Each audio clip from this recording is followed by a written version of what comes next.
Good morning everyone, कैसे हैं सब लोग? बढ़िया बॉस। तो यार आज ना एक और क्लिप इलेक्ट्रोस्टैटिक की लेके आए हैं, इलेक्ट्रिक फील्ड, और इसी में हम इलेक्ट्रिक फील्ड इंटेंसिटी को भी समझ लेंगे। तो चलते हैं बॉस, स्लाइड ओपन करते हैं। Okay, electric field is the region around a charge object in which another charge experiences a force. मतलब क्या है यार, कि मान लीजिए ये हमारे पास ना एक चार्ज ऑब्जेक्ट क्यू रखा हुआ है। अब इसके पास में हम कोई एक छोटा क्यू चार्ज लेके आते हैं। तो कोई भी चार्ज जब हम इसके पास में लेके आते हैं तो क्या है कि ये चार्ज जो हम लेके आ रहे हैं ये इस चार्ज ऑब्जेक्ट की वजह से एक फोर्स को एक्सपीरियंसेस करता है। 2 मिनट के लिए मान लेते हैं यार ये पॉजिटिव चार्ज है और जो हम लेके आ रहे हैं वो भी पॉजिटिव चार्ज है। तो जब हम इस चार्ज को लेके आएंगे तो एक जगह ऐसी आएगी, एक रीजन ऐसा आएगा जहाँ पे कि ये फोर्स जो है रिपेल होना शुरू होगा। ये एक्सपीरियंसेस करेगा कि इसको कोई चीज़ जो है पुश कर रही है टूवर्ड्स इसके दूर, इस चार्ज से दूर। वो जो रीजन है जहाँ जहाँ पे ये होगा, देखिए जैसे इसको मैं ऐसे दिखाऊं, ये जो रीजन बनेगा जहाँ पे कि ये जो चार्ज हम लेके आ रहे हैं ये फोर्स को एक्सपीरियंसेस करेगा, वो पूरा रीजन इस चार्ज ऑब्जेक्ट की इलेक्ट्रिक फील्ड कही जाती है। ठीक है, वही चीज़ लिखी है कि electric field is the region around a charge object in which another charge experiences a force. अब ये अगर हमारे पास पॉजिटिव है, ये पॉजिटिव था तो रिपेल करेगा, ये इधर को इसको फोर्स लगेगा। अगर मान लो ये नेगेटिव है तो ये इसको ऐसा एक्सपीरियंस होगा कि कोई इसको खींच रहा है अपनी तरफ। ठीक है ना, तो ये इसकी इलेक्ट्रिक फील्ड होती है। बढ़िया, इसको यार दिखाते कैसे हम? इमेजिनरी लाइन से दिखाते हैं, जिनको हम इलेक्ट्रिक फील्ड लाइन्स कहते हैं। उसकी प्रॉपर्टीज़ क्या होती है? Electric field lines positive charge के लिए अवे फ्रॉम द चार्ज होती है और नेगेटिव के लिए टूवर्ड्स द चार्ज होती है। तो बॉस ये इतना कॉन्सेप्ट आपको क्लियर हुआ होगा। नेक्स्ट स्लाइड पे चलते हैं। Intensity of electric field due to an isolated point charge. यार आप मान लो कि मेरे पास ये एक क्यू चार्ज रखा हुआ है, ठीक है, और मुझे कहा गया कि भाई यहाँ से कुछ डिस्टेंस पे P पॉइंट पे आप जो है इलेक्ट्रिक फील्ड इंटेंसिटी निकालो। तो यहाँ कॉन्सेप्ट ये है कि बहुत जिस P पॉइंट पे हमें इलेक्ट्रिक फील्ड इंटेंसिटी निकालनी है उस पॉइंट पे हम एक टेस्ट चार्ज को ला के रख देते हैं। हमने एक क्यूब चार्ज टेस्ट चार्ज ला के रख दिया। ये टेस्ट चार्ज क्या होता है यार? पॉजिटिव टेस्ट चार्ज रखते हैं एक्चुअली हम हमेशा। ये होता है कि जिसकी ये चार्ज इतना छोटा चार्ज होता है कि इसकी वजह से इंडिविजुअली इसकी वजह से जो इलेक्ट्रिक फील्ड है इसकी वो ज़ीरो होती है। मतलब ये चार्ज इतना कम होता है। तो कॉन्सेप्ट मैंने क्या बताया कि जिस भी पॉइंट पे आपको इलेक्ट्रिक फील्ड इंटेंसिटी निकालनी है उस पॉइंट पे लाके आप टेस्ट चार्ज को रखते हैं। अब मान लो ये r डिस्टेंस पे है तो यार इसके बीच में फार्मूला आप पढ़ चुके हैं। दो चार्जेस अगर r डिस्टेंस पे रखे हैं तो फार्मूला हो जाएगा Q naught upon r square. अब इलेक्ट्रिक फील्ड इंटेंसिटी आप जानते हैं कि E is equal to F upon Q naught होती है। एफ की यार मैं वैल्यू रख दूँ क्या?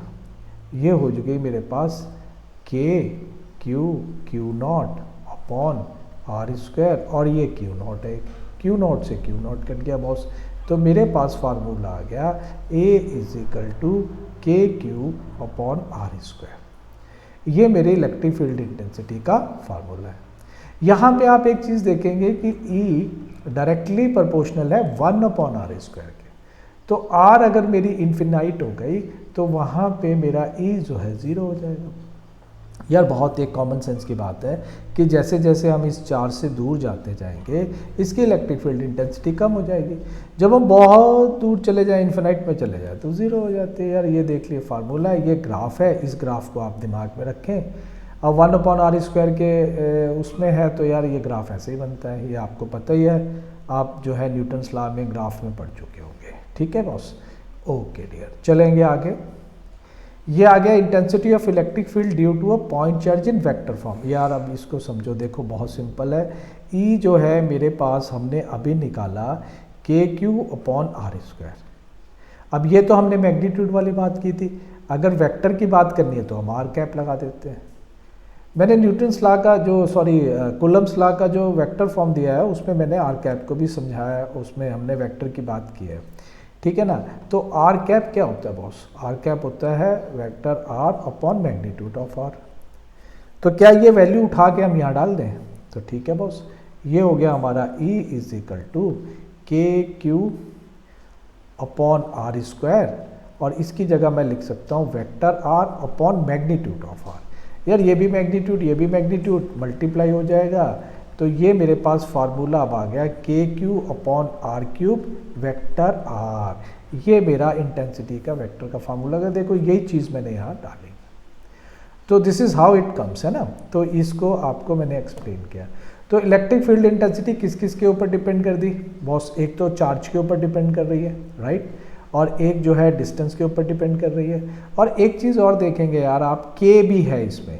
के को हम लिख सकते हैं 1/4 पाई एप्सिलॉन नॉट। ये परमिटिविटी होती है, मतलब ये मीडियम के ऊपर भी डिपेंड करती है। तो electric field intensity also depend upon the medium through permittivity. ठीक है बॉस, तो ये चीज़ें हो गई। तो इसका इंपॉर्टेंट पॉइंट्स क्या है कि ऐसा यूनिट इसका कूलम न्यूटन पर कूलम है। न्यूटन पर कूलम कैसे हो गया यार? E इज इक्वल टू आपने पढ़ा F अपॉन क्यू नॉट, तो F होता है न्यूटन और ये होता है कूलम। इसको वोल्ट पर मीटर भी बोलते हैं बॉस। वेक्टर क्वांटिटी है ये, है ना। इसकी डायरेक्शन सेम होती है जो पॉजिटिव चार्ज की है। पॉजिटिव चार्ज के लिए अवे फ्रॉम द चार्ज होती है, नेगेटिव के लिए टूवर्ड्स द चार्ज होती है। इसकी डायमेंशन है यार ml। ये डायमेंशन कैसे निकाले यार? मैं निकाल देता हूँ। देखो E is equal to F की डायमेंशन होती है mlt-2, और Q की जगह आप लिख सकते हो IT। तो I की T I की एम्पियर हो गई और T हो गई। इसको ऊपर ले जाओ यार, ये हो गया mlt-3A-1। यही मैंने लिखा हुआ है यहाँ पे यार। तो ये कैसे आई है? ऐसे बस फोर्स का तो mlt-2 तो आपको रटा ही होना चाहिए, याद होना चाहिए डायमेंशन, ठीक है। बाकी 11th में आपने ये सब पढ़ा होगा। ये इलेक्ट्रिक फील्ड इंटेंसिटी की जो डायमेंशन है ये पूछ ली जाती है, इसलिए स्पेशली मैंने इसको यहाँ मेंशन किया है। ठीक है बॉस, तो आज के क्लिप में इतना काफ़ी है, और थोड़ा सा रिव्यू कर लेते हैं जल्दी से। इलेक्ट्रिक फील्ड जो है दैट इज़ व्हाट, कि कोई भी चार्ज पार्टिकल है उसके पास में कोई भी हम दूसरा चार्ज लेके आते हैं तो वो एक पर्टिकुलर रीजन में फोर्स को एक्सपीरियंसेस करता है। वो पर्टिकुलर रीजन जो है उस चार्ज पार्टिकल की इलेक्ट्रिक फील्ड होती है। इलेक्ट्रिक फील्ड लाइन पॉजिटिव के लिए अवे फ्रॉम द चार्ज होती है, नेगेटिव के लिए टूवर्ड्स द चार्ज होती है। इंटेंसिटी जो है निकालनी है वो E is equal to K Q upon R square होती है। E डायरेक्टली प्रोपोर्शनल होती है 1/r², के याद रखना है आपने। इन्फिनाइट पे 0 हो जाती है। बढ़िया हो गया यार। और इंटेंसिटी ऑफ इलेक्ट्रिक फील्ड अगर आपने देखनी है वेक्टर फॉर्म में देखनी है तो k⁴/r³ r वेक्टर होती है। ठीक है जी। इलेक्ट्रिक फील्ड इंटेंसिटी मैग्नीट्यूड के ऊपर डिपेंड करती है, डिस्टेंस के ऊपर डिपेंड करती है, मीडियम के ऊपर डिपेंड करती है। यूनिट न्यूटन पर कूलम या वोल्ट पर मीटर होता है, और इसकी नेचर वेक्टर, ये वेक्टर क्वांटिटी है। mlt-3A-1 इसकी डायमेंशन है। और बॉस इसकी डायरेक्शन क्या है इलेक्ट्रिक फील्ड इंटेंसिटी की? पॉजिटिव जो चार्ज की है, away from the positive charge और टूवर्ड्स द नेगेटिव चार्ज। तो बॉस इतनी चीज़ें आपको जो है याद रखनी है, ये बेसिक है about the electric field and electric field intensity. इसके ऊपर बड़े अच्छे अच्छे जैसे न्यूमेरिकल्स बनते हैं जो हम लेके आएंगे, और बड़े अच्छे टॉपिक्स हैं जो रह गए हैं वो सारे हम लेके आएंगे। और आप बॉस अच्छे से कमेंट्स करो यार, सब्सक्राइब करो, लाइक करो और शेयर करो। मिलते हैं अगले वीडियो में। Till then good bye.